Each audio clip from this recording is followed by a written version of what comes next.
চীনের রাষ্ট্রদূতের সাথে কি মিটিং করলেন লিডার? মিটিং আর কি করব শামসু, তারা তো তাদের মুদ্রা দিয়ে তেল কিনতে বলছে। আর এই জন্য যদি কোনো বৈদেশিক ঋণও লাগে তারা সেটাতেই তো প্রস্তুত আছে। আরো ঋণ নেন, ওগর তো কৌশল এটা, পুচুরার ঋণ দিয়ে আমাকে কবজা করে ফেলাবি। সমস্যা কি? সহজ শর্তে ঋণ নেওয়া তার দোষের কিছু না। এতে করে যদি দেশ ও জনগণের জন্য ভালো হয় তাহলে অবশ্যই আমি এটা করব। আর শোনো শামসু, তোমাকে পদে রাখা নিয়ে আমাকে মেলা যুদ্ধ করতে হচ্ছে। আমি তো এটাই বুঝতে পারতেছি না লিডার, আমাকে রাখার জন্য কেন যুদ্ধ করতে হবে? আমার অপরাধ কি? দুর্নীতি, চাঁদাবাজ আর অবৈধ সিন্ডিকেট বন্ধ করছি এটা, নাকি দেশের ভালো চাই উন্নয়ন করেছি এটা? আমি তো জোর করে এই পদে বসিনি বা মব সন্ত্রাসী করেও ক্ষমতা দখল করিনি। তাহলে আমার পদ টিকানোর জন্য যুদ্ধের কথা কেন আসবে? আমি তোমার কথা বুঝতে পারছি শামসু, তবে একটা কথা কি, জনতা পার্টি যেমন জনগণের দল, তেমনি এখানে নানান রকম নেতাদের বসবাস এবং তাদের সমন্বয়ে দল পরিচালিত হচ্ছে। তাই সবাই যে ইমানদারি ব্যক্তি হবে সেটাও কিন্তু ঠিক না। রাজনীতিবিদরা টুকটাক দুর্নীতি করবে, টাকা কামাই করবে, এটাই তো স্বাভাবিক। তাদের যদি একটি সুযোগ না দেয় তাহলে তো দল চালানো যাবে না। বাহ লিডার, একেবারে নিরুপায় হয়ে মনে হয় এই কথাটা বললেন। জনগণ বিশ্বাস করে আমাদের সংসদে পাঠাচ্ছে তাদের আমানত খেয়ানত করার জন্য নয়, দেশের উন্নয়ন করবে। আসে যদি তাকে সাথে বেমানি করি তাহলে তো দেশের উন্নয়ন করা আর হলো না। আর এই দুর্নীতিবাদ চিটার বাটপারের কি দরকার আছে দলে, সেটা কোন তো? আজ এদের কারণেই তো তেল থাকা সত্ত্বেও সিন্ডিকেট হচ্ছে, আপনি কি সেটা সামাল দিতে পারতেছেন? দুর্নীতিবাজ অসৎ নেতাদের জনতা পার্টি কখনো প্রশ্রয় দেয়নি, কখনো দিবেও না। কেউ ভুলের ঊর্ধ্বে নয় শামসু, ভুল মানুষেরই হয়। আমি দলে কোনো রকমের বিশৃঙ্খলা দেখতে চাচ্ছি না, শান্তি চাই। তোমার কাছে আমি এই সহযোগিতা কামনা করতেছি যাতে সবাইকে নিয়ে জনতা পার্টির ঐক্য বেঁধে রাখতে পারি। ঠিক আছে লিডার, আপনার কথার বাইরে তো আর আমি যেতে পারি না, তাই এই শান্তি ফিরে আসার জন্য আমি কি সহযোগিতা করতে পারি? বেশি কিছু নয়, দলের অন্যান্য নেতাদের সাথে সহমর্মিতা স্থাপন। যাদের সাথে তোমার মনোমালিন্য চলতেছে আমি আশা করি তাদের সাথে তুমি সমস্যা মিটে নিবা। ভালো খারাপ মিলে অনেকেই তোমার নেতৃত্বে খুশি নেই, সেটা কি জন্য না তা আমি জানি। তবে আমি এটাই চাই সবার সাথে সবকিছু ভেদাভেদ ভুলে ভালো সম্পর্ক গড়ে তুলো। আপনার কথা আমি বুঝতে পারছি লিডার, কিন্তু মতি হাজির মোল্লা ব্যতীত অন্য কারোর সাথে তো আমার সম্পর্ক খারাপ হওয়ার কথা না। এখন কেউ যদি অহেতুক আমার ওপর মন খারাপ করে থাকে সেটা তো আর আমি বুঝতে পারবো না, আর সমাধান কেঙ্গে করে কর্ম। মোল্লা মতি আর হাজির ব্যাপারটা বাদ দিয়ে আমি তোমাকে বলতেছি, যেমন তোফায়েল, হানিফ, ফজলে রাব্বি এদের গ্রুপে যারা আছে তাদের সাথে বিরোধ মিটে ফেলানোই ভালো হবে। এটাই তো আমি বুঝতে পারতেছি না, ওদের সাথে আমার বিরোধ কি আর কি জন্য আমাকে অপছন্দ করতেছে? এইগুলা চিন্তা ভাবনা বাদ দাও তো শামসু, কেন বিরোধ কি জন্য তোমাকে অপছন্দ করতেছে সেটা তুমি ভালো করেই জানো। মুরব্বীদের সামনে ছোট হলে কখনো সম্মান কমে না, এটা মাথায় রাখবা।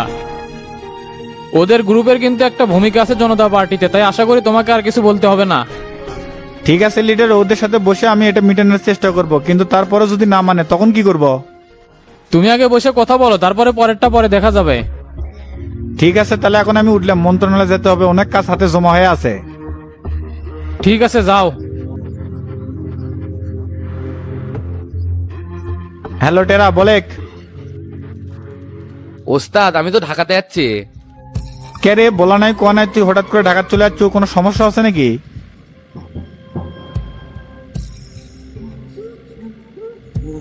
আমি তো বাইরে একটু ব্যস্ত আছি, ফিরতে দেরি হবি, তুই কোনটি আছো?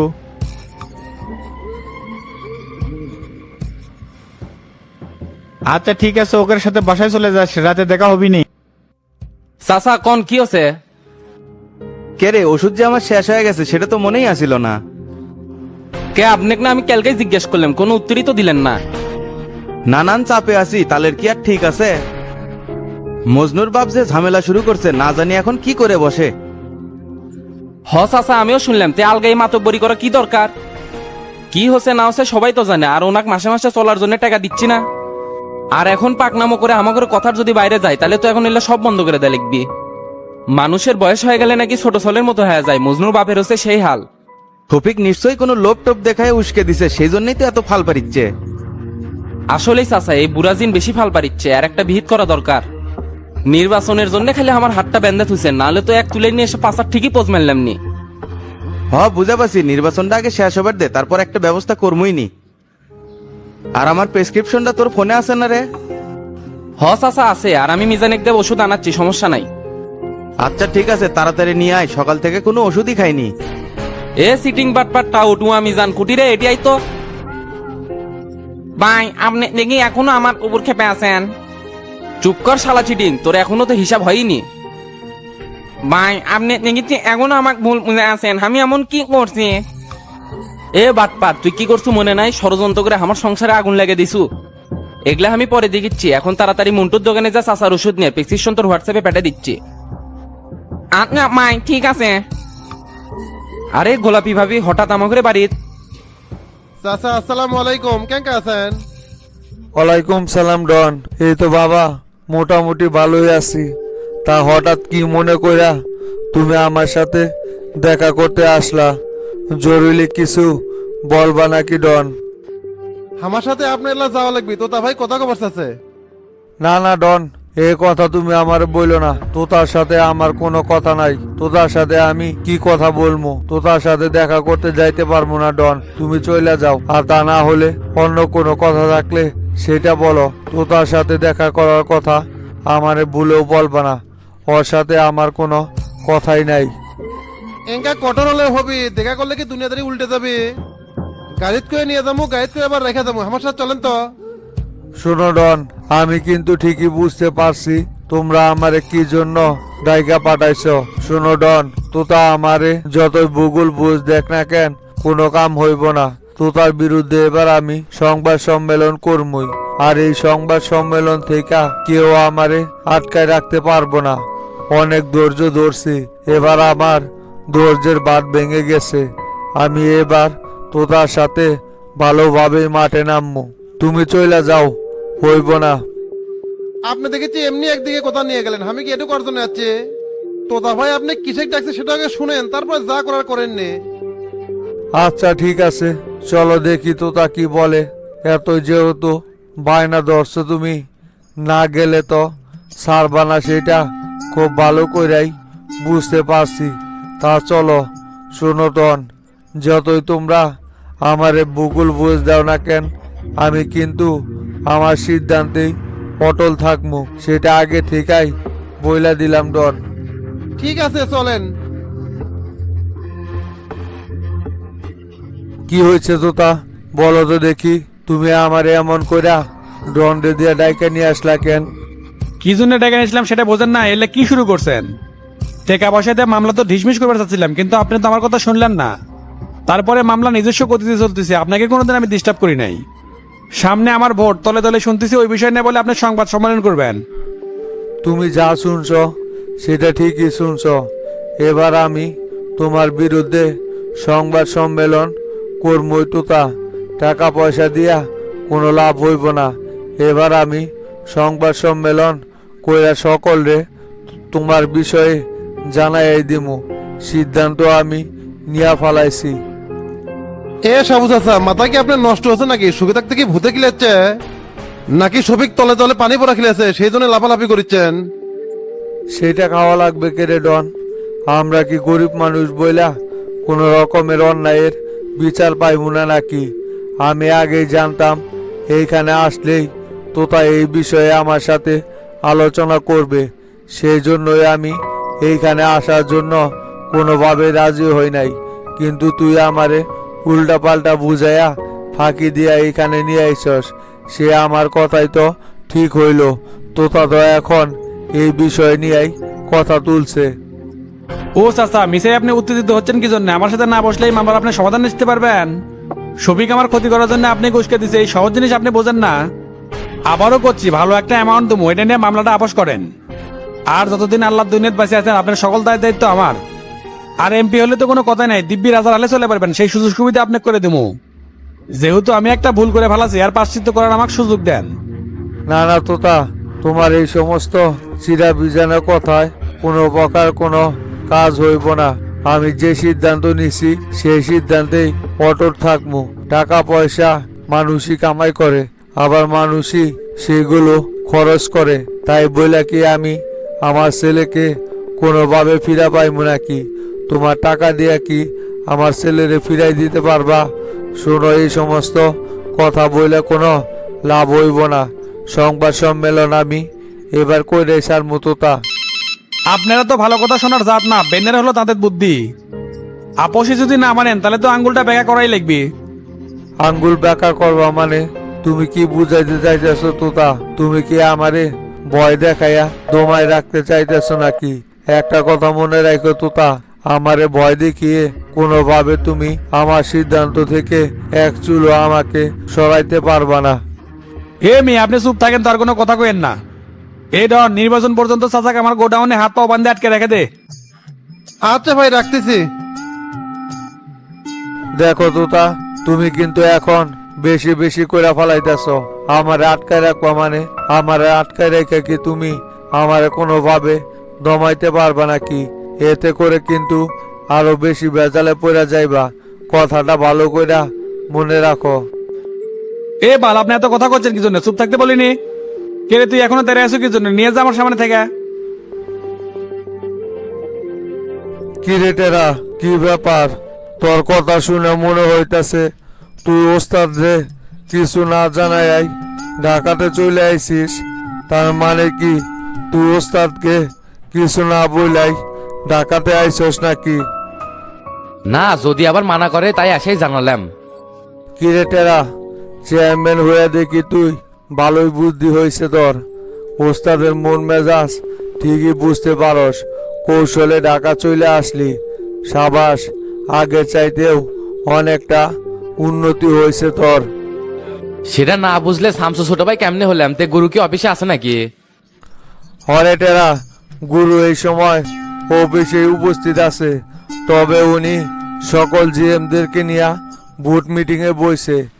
গুরু যে পরিমাণের রাইগা আছে দেখলাম, আজকে মনে হয় সকল জিএমদের 12টা বাজায় ছাড়বো। কমপক্ষে 2-3 ঘন্টা লাগবো গুরুর এই মিটিং শেষ হইতে।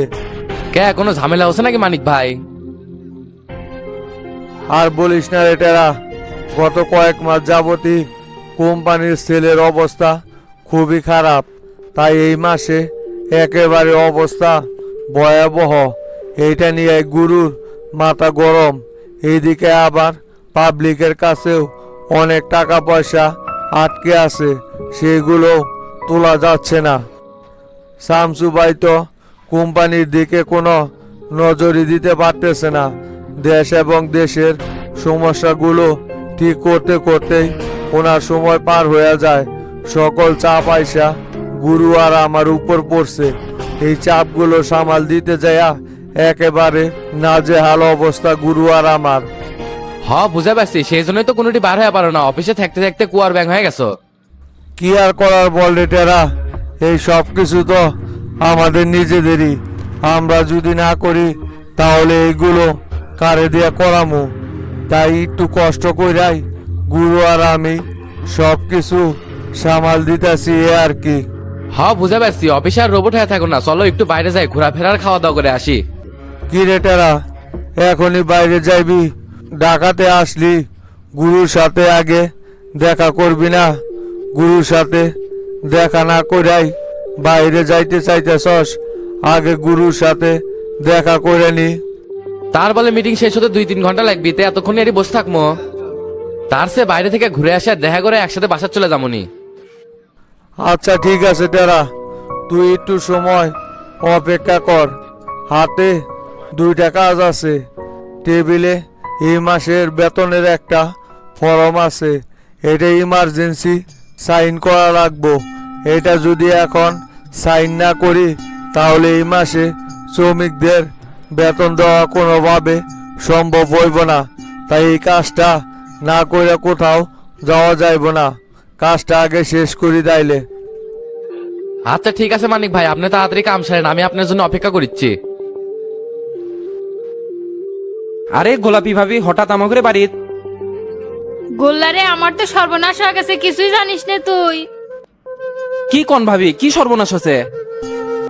তোর ভাই তো রাতের বেলা পুলিশ ধরে লেগেছে। হাই রে, কও কি? সারা রাত গেল আর এখন এসে করছো? তে ভাই কিসের জন্য ধরে নিয়ে গেছে?